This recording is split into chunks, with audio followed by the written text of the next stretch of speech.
Dear Brian, thank you very much for this charming introduction, and good morning, everyone. To polishing the crown. I will show you on 5 examples, or try to show you on 5 examples, that when we always say, well, a king did this palace or he made this decision, that this might not really be the truth, because there are so many people advising the head of the state around, so that there are scholars and artists and so on for not to make mistakes, that we shouldn't really say Louis XIV built Versailles. There were really many, many people involved. And this is also the case in the porcelain, and mainly when it comes to porcelain gifts. When in 1980, Her Majesty Queen Elizabeth visited Switzerland, the officials from the government had the idea to present her with a cowbell like this one. It's a similar one, which is now in Buckingham Palace. I think they didn't realize that neither horses nor corgis are really the right animals to wear such a thing. When in 2007, Angela Merkel had a state visit to China, the officials of Germany suggested to bring a Meissen porcelain vase in blue and white porcelain with the onion pattern. This is now on exhibit in the State Museum in Beijing, and as you see, they put it wrong way around in the showcase. So maybe it is that they didn't understand the pattern, that the Chinese prefer this side for aesthetical reasons, or that they didn't like the crossed swords which are included in the stem of this plant, or maybe because they were slightly offended in getting blue and white porcelain as a gift from Germany to China. This shows you how important it is really to check gifts before going on, as we've seen yesterday too. So let's come to my first example. The relationship between Russia and Prussia in the 18th century was altering from good to bad. So there was the time when Peter the Great was a good friend of Frederick William I, and he got the Amber Room, as we've seen yesterday. But then the climate got worse, and only during the 7 Years' War and due to the change from Elizabeth to Catherine, the relationship improved again. So Catherine and Frederick got allies in the years of 7 War. And Frederick set up a treaty, in the Treaty of Hubertusburg in 1763, an ally with the Russians. And 5 years later, in 1769, he renewed it for another, and expanded it for another 10 years. And he wanted, of course, to celebrate this. It was the Prussian envoy, Graf Solms, who wrote to him that Catherine had just been given from some other diplomats a little portrait of the Prussian king, and that she liked it so much. So Graf Solms is suggesting from St. Petersburg to Berlin an exchange of portraits. Frederick writes to Catherine and suggested exactly this exchange, and that's what she has done. She had herself painted by Eriksen, a famous painter, and it's a huge painting, which then came to Berlin and is now in the new palace. And Frederick, in reverse, this is a picture shot in the Hermitage, sends his picture by Antoine Pen. This happened all in 1769. At Christmas time in 1769, Catherine sent another gift, unexpected, to Frederick, which was fur from black fox, which was a very precious thing. And maybe you remember that there was already once a gift in the late 20s to Meissen in fur, which was then repeated in porcelain. Klaus Bolz wrote about. Frederick had the same idea in 69. Why not sending the Tsarina some porcelain from Berlin? But what to do? What? A vase, a plate, a figure, and so on. So they write again to Count Solms and ask, what would she really like? Because it's a very important thing that she likes it. And Graf Solms is writing back, well, Catherine is very vain and open to flattery on one side. On the other side, the gifts for her, it's more important that they are of good spirit and taste, and that's more important than preciousness. So in April 1770, he orders a dessert service at the manufactory, and he thought that it would be finished by 6 months. It took 2 years to be finished. While this service was made, there was also his brother Henry, we heard about him yesterday, in St. Petersburg, and he also then was involved in the whole thing and reported to Solms and to Catherine how it was going on. Because, of course, Catherine the Great, she knew that she would get a service, and there was always a discussion about.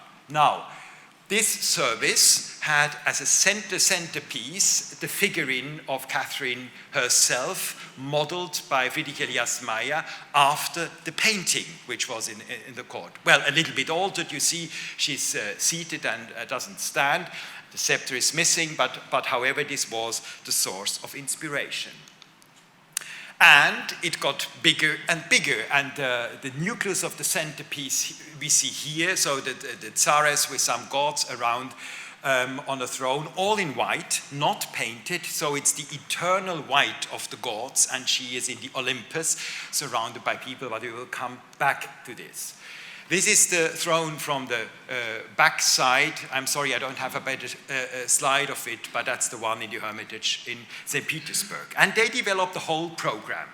So the Catherine in the center, then there was the figure of Mars, so the god of war, of course, very appropriate to her as a war-leading woman.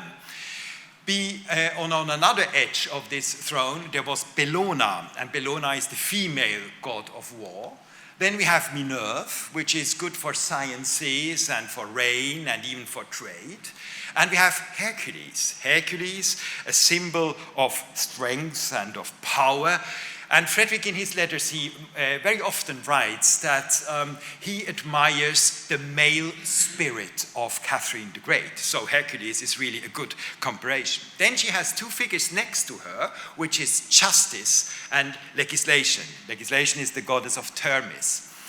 Because Catherine had just published something which we know maybe better from Napoleon as the Code Civil.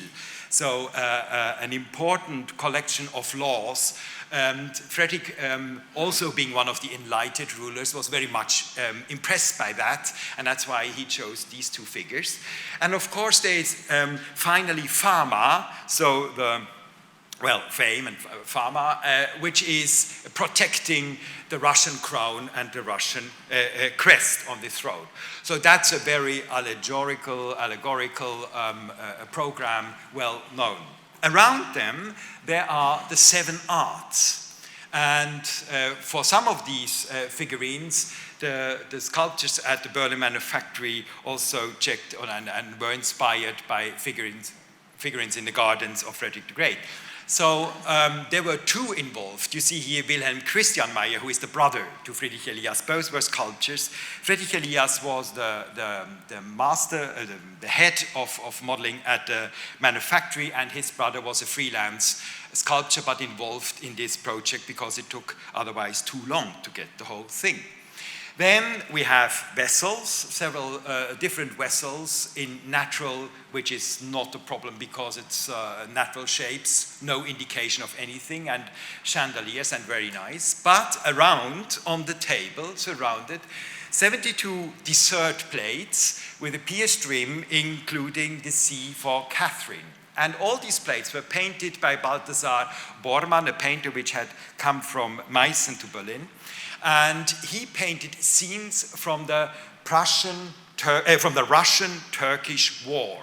Now, one should say wars, because since the 15th century, the Turkish and the Russians led several wars, but there was a famous one in between 1768 to 1774. So it was even ongoing while this service was made. And what Bormann did is very obvious. He took prints by Wouwerman and by other printmakers and just included some Turks and some other people. So it's just an idea of depicting Russian-Turkish War. And even on these 72 sets of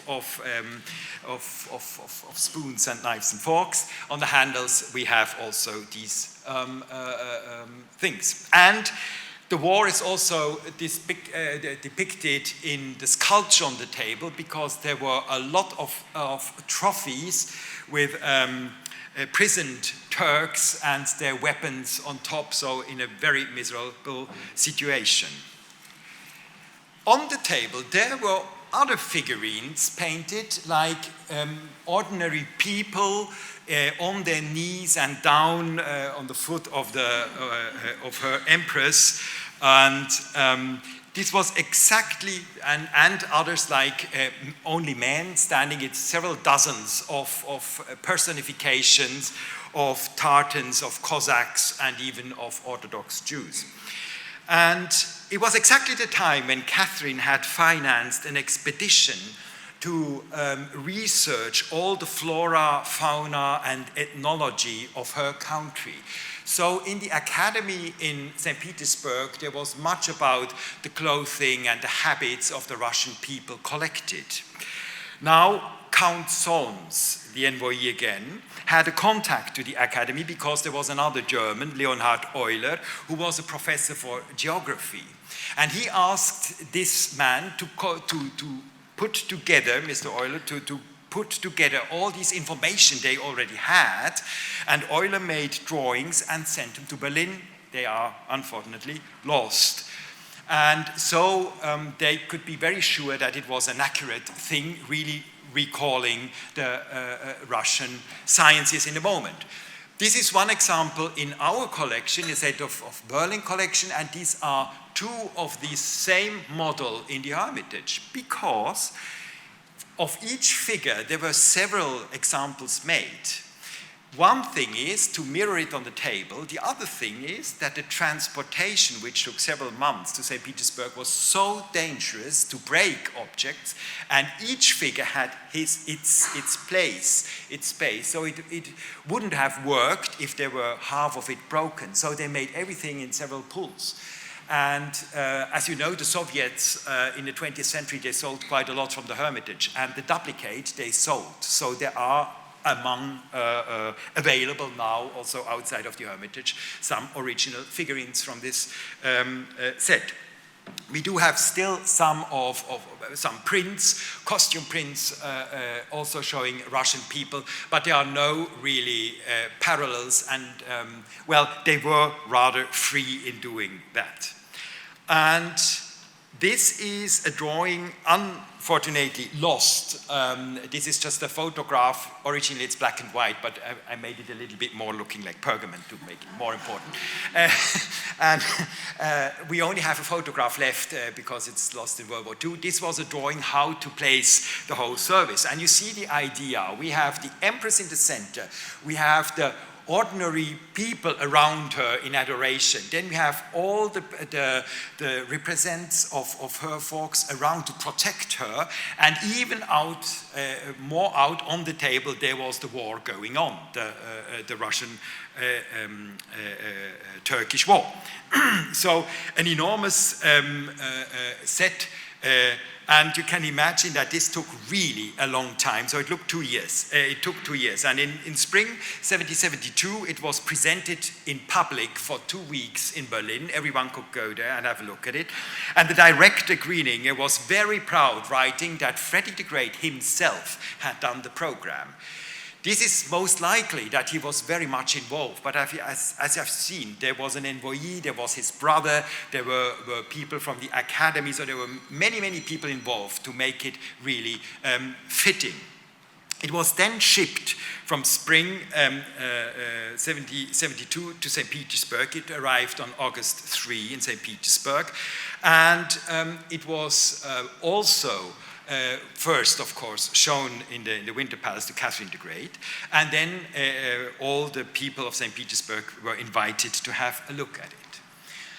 Now, Frederick's problem was that the main figure is depicting the head of Russia, but in porcelain, which is very breakable.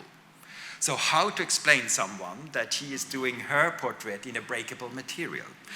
And in his letter to Catherine to go with the service, he is really so clever. He writes like he wouldn't be the one who has chosen this topic, because he writes, "Your fame, Majesty, is so enormous that all people in Prussia just adore you. And even the people from the manufactory, they wanted to do this table service absolutely for you. And I couldn't convince them that that's a bad idea. I told them that it's very breakable and not like marble or bronze." The answer they gave me was that also the Roman depiction were in marble and bronze, and they also were broken, but Caesar's fame is going on, so don't worry, that's the right thing. That's all fiction what he writes. And he writes this, and so it's very flattering to her. By the way, a thing I forgot is, because that's a type of writing which is very interesting. When I showed you the fox, she also had written with the fox, "I'm so grateful to these animals, and with big pleasure I'm sending you the first, because they will protect you in cold winters from getting sick." So it's all these kind of writing. But coming back to this. So it is a really enormous thing to place. There is another problem with it. Normally when you do a diplomatic gift, you never give the portrait of the presented person to this person, because everyone is his own master in how I want to be depicted. So here it's one bridge is that they chose her painting to be copied. But it wouldn't be Frederick the Great if he wouldn't be deeper in his thoughts. So showing Catherine, that's your place. That's your people around, and that's the wall around you. You're great, and so on with the gods, but that's your place, madam. You stay where you are. That's Russia. And that's a subtext, never written, of course, in this diplomatic gift, which is the reason why she had looked at it once. She wrote a very charming thank you letters. It was stored, and she never used it again. So it's now in the Hermitage. And so it can be quite difficult, but they kept friends in politics anyway. So it was just to make the story round. In 1867, it was reproduced by the Berlin Manufactory for the World Exhibition, and in 1913 for the 150th anniversary of the manufactory. And this example is with us, and you see here something very special. It has lace porcelain, as we know from all these Thuringian figures. And, but this is a 1913 pull. But looking on the 18th century, we already find it in 1772.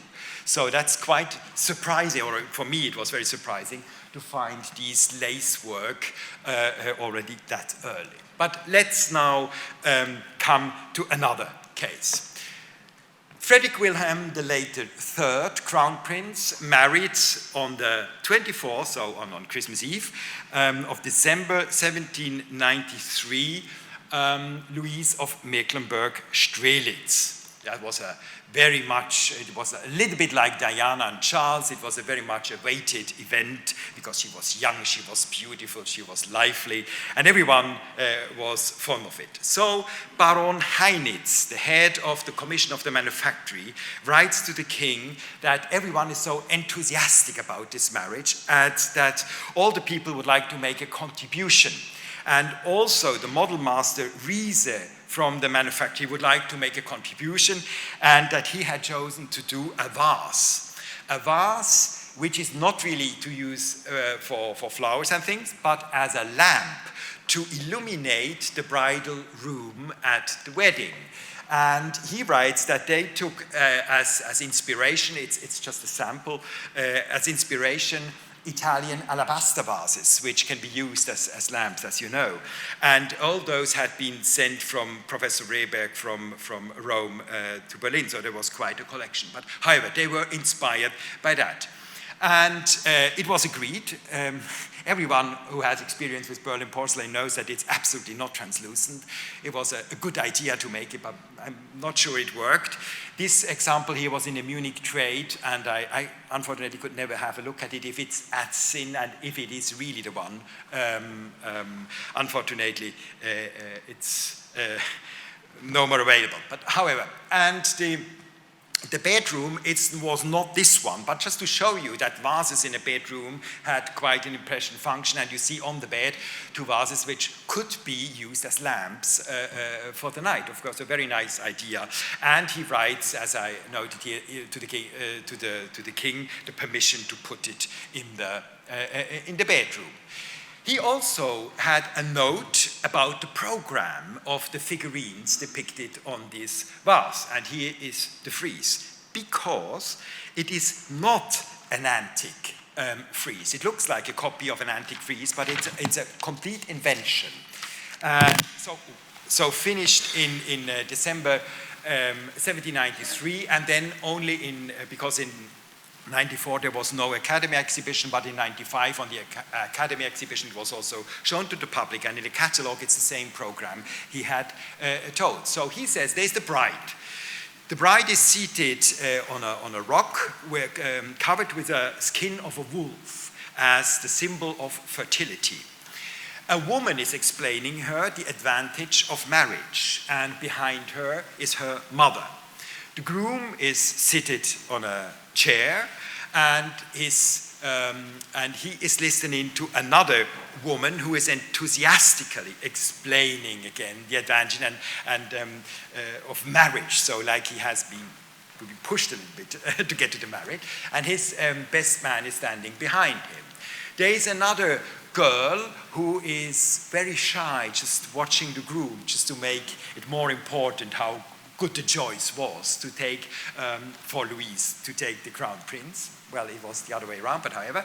And a linking woman looking to the poetry, and the poetry is just describing what's going on. And next to the poetry, there is Fame with a tablet, and she is inscribing the names of the fiancés on this tablet, and a young man is just checking if everything is right. And a woman who is presenting the whole scenes, and of course music. So that's the program, and everyone in the Academy exhibition could walk around. This program was done by Heinitz, by people from the Academy, and even the model master Riese was involved. So many, many people who thought, how can we do that? And they, of course, the model master had to find an antique-like way how to look. I'm showing you to the right-hand side from the same model a pair of vases which were part of the gift to Josephine Bonaparte as a table surtout for her botanical service in 1807. And one of these vases shows the very same relief, but the other one has another relief. The reason is, in 1804, they discover that in Rome there is a very famous wall painting, a wall painting which is called the Aldobrandini Wedding, an antique one. And Rehberg, this professor in Rome, sends materials like prints to Berlin, and they see, oh, that would fit very well as a pendant. And so they really copy parts of this antique frieze, like here, these figurines, they change the position of the music, and and it's not enough to fill the vase, so 3 figures are then invented. Now, also for this, there is an explanation in the Academy catalogue, and it says the bride is here seated together with Pythos. Pythos is the goddess of persuasion, so it really looks like they need some persuasion to get married, but that's the antique solution. The groom is sitting next to her on the floor, and to the left-hand side, it's another goddess, Charis, and she brings the good-smelling unctions for the bride. 3 women, well, here it's only 2, but on the painting it's 3. 2 women prepare on a water basin to wash the bride, a slave is firing an Athenian to produce the perfumed smoke for a nice atmosphere. And of course, she is assisted by another woman, and there is music also for the atmosphere. You see, all the senses are involved, but that's an antique design. The other three, as I said, were not, even not in the description described. Now, unfortunately, my contribution to your book, Brian, had to be shortened a little bit because I wrote a lot about this ice pail, but we will find it. So I thought I'll build it in, because in 1783, there was this model made for an ice pail for the tables, which is a very clever thing, because you fill the ice in the body, then you have the liner, and you fill the rest of the ice in this big neck, which looks like a vase on the table, but it's a vessel. And this gave the idea to work this other lamp over and to develop it to an ice pail, and with the same two reliefs, but adorned with figurines. And from then on, this model was called the vase nuptial, so the wedding vase. And it was part of all the dinner service given to the Prussian princesses in the early 19th century when they married. So they had it all on the table, and these are just two of them. So the right with the flowers was for Princess Alexandra, who married in 1822 to Schwerin. And so you see how it goes on, and it's then really a family thing. But again, many, many people were involved. Now we have an empire in plants. I have to hurry up, I just see. We could acquire a lot of years ago a very interesting déjeuner, and you see easily that it's very strange that there are egg holders which do in Germany not belong to a déjeuner. There are two plates going with it. It's really a breakfast service, and a teapot in an English in a Wedgwood shape. All depicted, it's to be dated in between 1817 to 23, and it's in the tradition of the botanical porcelain with the inscription of the plants on reverse. And we couldn't find in no record, never in no letter, any hint to whom ordered it or who got it. So we have to see what can we find out in other ways. Let's see what the plants are telling us. All these plants are made, obviously, painted after prints and botanical illustration. Here the Banksia after Sir Joseph Banks, named, and also in one of his protected botanical books. When we now go into the botanical arrangement, we see that these plants depicted here come from all 5 continents in different, many of Australia, which is quite surprising for this time.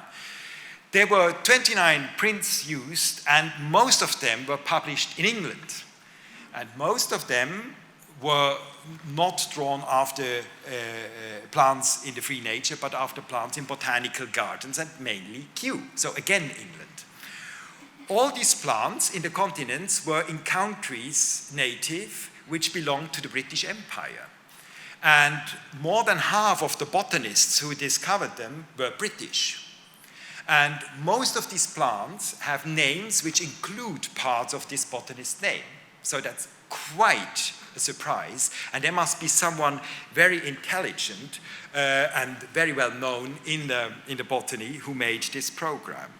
And it could have been, of course, Sir Joseph Banks, but in Berlin there was someone else, Alexander von Humboldt, who was very, very much involved. He was also a member of the Horticultural Society, of the Linnean Society, and all these published prints were in the magazines of these two societies.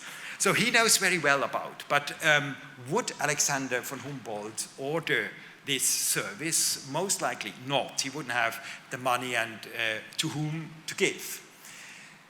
The Queen in England in this period is Queen Charlotte. She was the aunt of the late Prussian Queen, of Louise, which I've met before. And as you all know, Charlotte was very much interested in botany, and Kew is, partly her thing.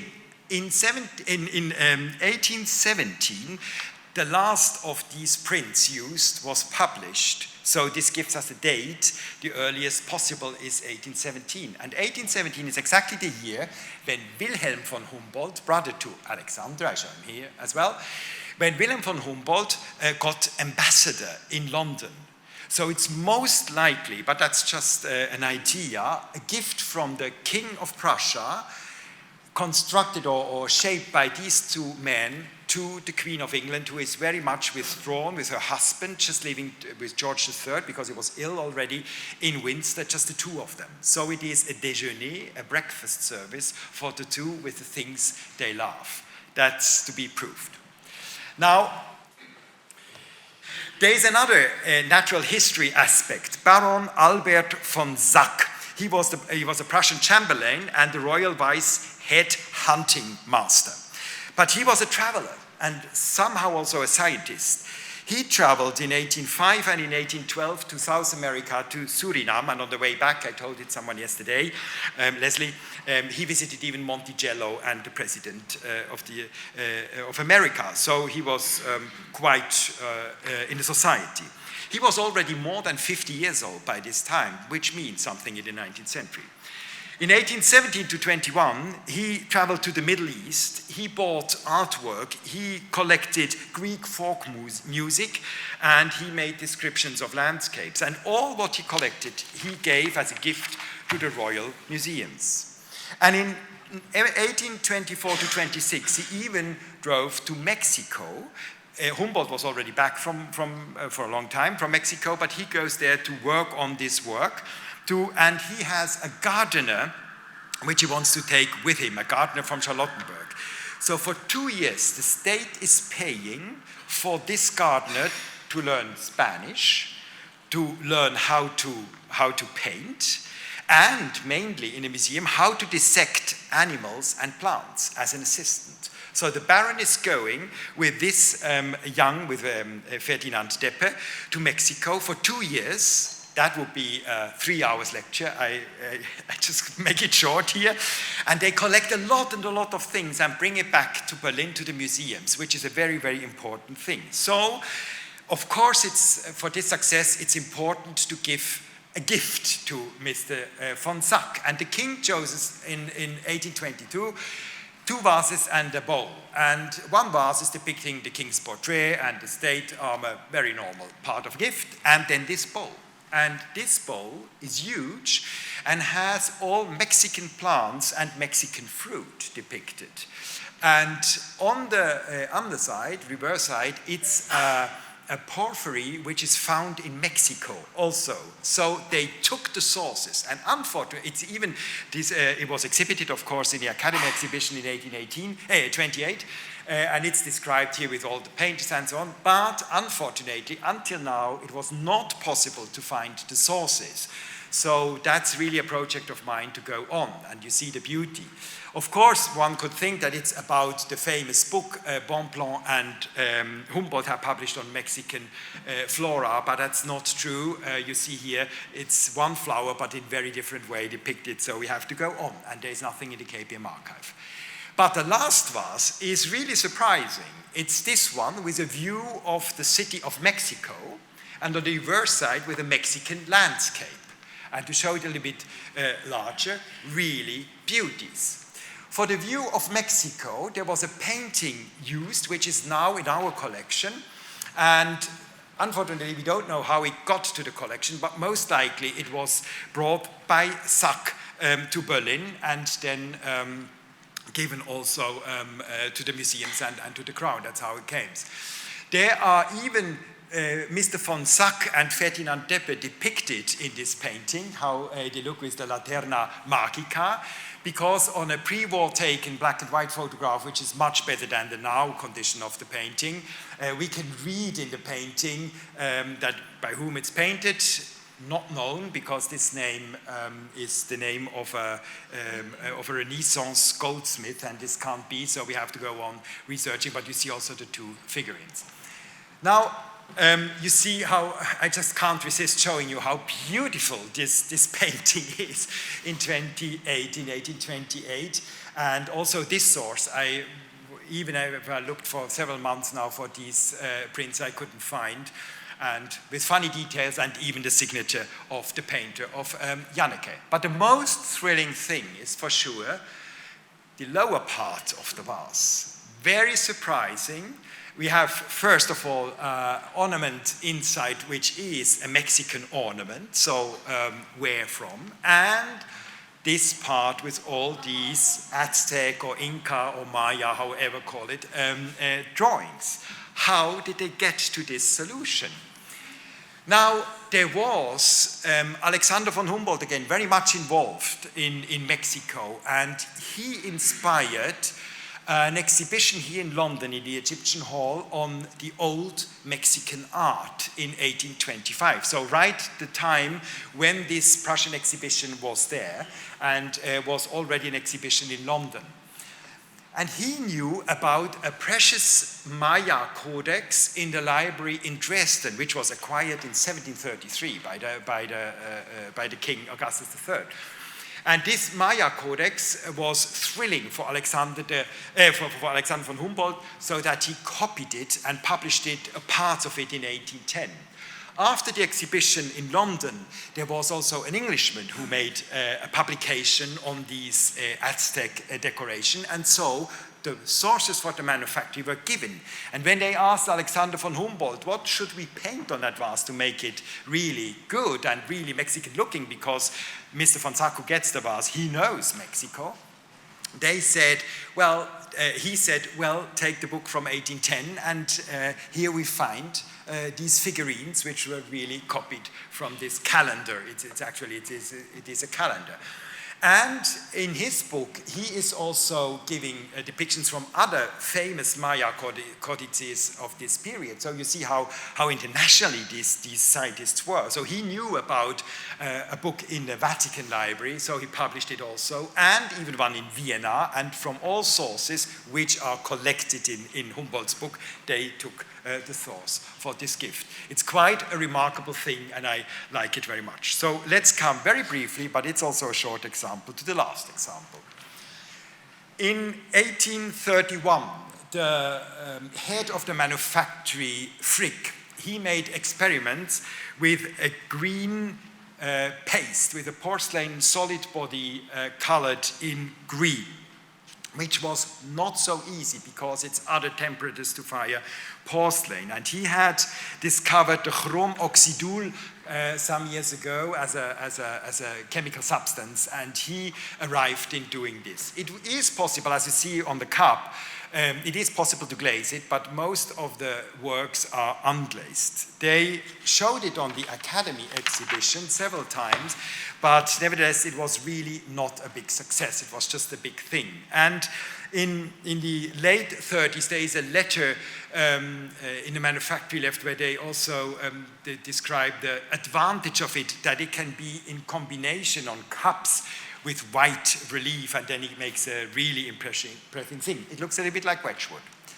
So when I was in Lisbon in the Palace of Ajuda a couple of years ago, I saw these 2.10 meters high candelabras, and it says in the book Wedgwood, and I had no doubt, and took a picture in this rather dark room and went on.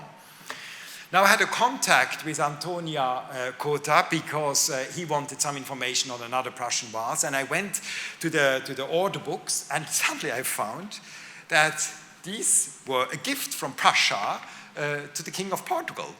So we checked it again, and he checked it again, and it is marked, it is Berlin, and quite surprising. So how does it come? These are the reliefs, both are the same model with the three antique reliefs. The gift was made in 1854, we come to that. So Schinkel, the famous architect Carl Friedrich Schinkel, he had made in 1824 a design for a Berlin terracotta manufactory for Feilner, who also makes stoves, for candelabras to adorn the entrance hall of the private pavilion of the king in Charlottenburg. And of course, if Feiler is doing something, the Royal Porcelain Manufactory cannot stand behind and say, well, that's terracotta, we need it in porcelain. And they knew about the Sèvres candelabras, these enormous, impressive things. That's why the manufactory orders a drawing. Later on, by the way, that's just a by the way, Schinkel published in his pattern books also this finer candelabra, but the manufactory ordered a drawing. They ordered in 26 a drawing for a candelabra which they could make and produce. And Schinkel chose, there are more details, chose a system of 9 parts. And the bowl on top he had already done years before for another thing, the design. So he is really making a compilation of everything, and you can, well, then construct each part independently from the other. So this enormous work could be set together, and you see in his drawing everything is there. So it's not the scientists, it's not the scholars, it is an artist, well, it's an architect, an artist. And in the 1830s, there are more and more architects, that's an own lecture again, architects involved in the manufactory to make designs for tables, for things like that, all for the very, very big things, because it's the period, as you know from other manufactories, when the competition, international competition, is getting the bigger the better, and then the world exhibition as a climax. So and there you need really people who have an impression of dimensions, and these are the architects mainly. And it has nothing to do with these small, smaller, which is half size. It's also a meter models which the manufacturer had done before. But now in the records, I can only track these items. So in 26, the drawing was there, but it took a long period till they produced the first item for a gift, which was in 38, and the Tsarina is the sister of the crown prince and the daughter of the king. So she gets a pair. And then Maximilian of Leuchtenberg, who is married to a niece of the king, and finally the crown prince Sophie of Sweden, who is also part of the relatives. She is, by the way, the sister of Maximilian. So it is a thing. And we have no traces where they are, and they are white. They were white according to the records. And only 2 were then linked with this invention of the green paste to make it even more impressive. And one was given to Austria, and the other one to King Pedro V, because in 53, it was exactly when King Pedro V came to the throne. He was too young, as you may know. So there was for 2 years, it was there was a regent. But it was from the King of Prussia to mark this change. And later on, Pedro in 38, I think, he married also a princess of Hohenzollern and Sigmaringen. So there were really tight connections with this. But that's quite a remarkable thing, and you see architects involved, scientists involved, scholars, diplomats, and we should never say the king invented a thing. There were really people around. Thank you very much.